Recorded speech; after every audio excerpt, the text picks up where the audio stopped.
Saint Reetha സ്കൂളിൽ ജനാധിപത്യം സ്ഥാപിക്കാനാണത്രേ ഇടതുപക്ഷം ശ്രമിക്കുന്നത്.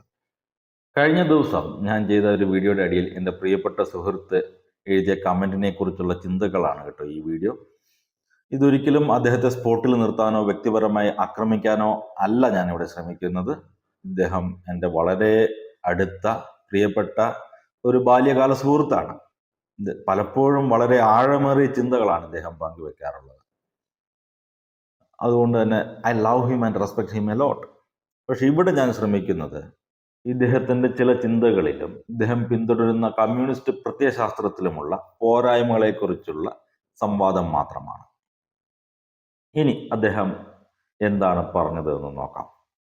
വിദ്യാഭ്യാസ സ്ഥാപനം എന്നത് മറ്റ് സ്വകാര്യ സ്ഥാപനങ്ങൾ പോലെയല്ല, മറിച്ച് അത് ഒരു പുതുതലമുറയെ വാർത്തെടുക്കുന്ന ഒരു പ്രക്രിയയാണ്. അതിൽ ജനാധിപത്യം വേണം. ജനാധിപത്യത്തിൽ പൗരന്റെ സ്വാതന്ത്ര്യം നിഷേധിക്കുമ്പോൾ അവൻ പ്രതികരിക്കും, അതിനുള്ള അവകാശം ഉണ്ട്.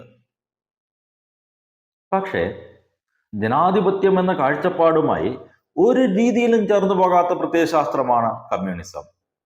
അങ്ങനെ തന്നെയാണ് SDPIയുടെ ഇസ്ലാമിസവും. അല്ലെങ്കിൽ ഞാനും ചോദിക്കട്ടെ, ഏത് കമ്മ്യൂണിസ്റ്റ് രാഷ്ട്രമുണ്ട് ജനാധിപത്യം പിന്തുടരുന്നത്?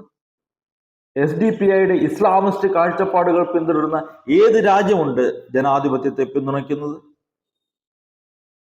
അപ്പോൾ നിങ്ങളുടെ ഈ കപട ജനാധിപത്യ സ്നേഹം വെറും അടവു നയം എന്നതിന് അപ്പുറത്തേക്ക് ഒന്നുമില്ല എന്നുള്ളത് വളരെ എളുപ്പത്തിൽ മനസ്സിലാക്കാം. മാത്രമല്ല, ഞാൻ എൻ്റെ കയ്യിലുള്ള പൈസ മുടക്കി ഞാൻ തുടങ്ങി എൻ്റെ സ്ഥാപനം പിടിച്ചെടുത്തിട്ടല്ല നിങ്ങൾ ജനാധിപത്യം ഉണ്ടാക്കേണ്ടത്. മറ്റുള്ളവർ അധ്വാനിച്ചുണ്ടാക്കിയ സംരംഭങ്ങള് പിടിച്ചെടുത്ത് അവിടെ പാർട്ടി ഭരണം സ്ഥാപിക്കലാണല്ലോ കമ്മ്യൂണിസ്റ്റുകാരെ സംബന്ധിച്ചിടത്തോളം ജനാധിപത്യം. ജനാധിപത്യം എന്നാലേ കയ്യൂക്കുള്ളവൻ കാര്യക്കാരൻ ഇസം അല്ല, പ്രൈവറ്റ് പ്രോപ്പർട്ടിയുടെ നിരാസവുമല്ല, ന്യൂനപക്ഷ സ്ഥാപനങ്ങൾ പിടിച്ചെടുത്ത് ഭൂരിപക്ഷത്തിന്റെയോ സ്വാധീന ശക്തികളുടെയോ അഭിപ്രായങ്ങൾ അടിച്ചേൽപ്പിക്കലുമല്ല. ഇന്ത്യൻ ഭരണഘടനയിൽ ന്യൂനപക്ഷങ്ങൾക്ക് പ്രത്യേക സംരക്ഷണവും പരിഗണനയും നൽകാൻ ചില കാരണങ്ങളുണ്ട് സുഹൃത്തെ.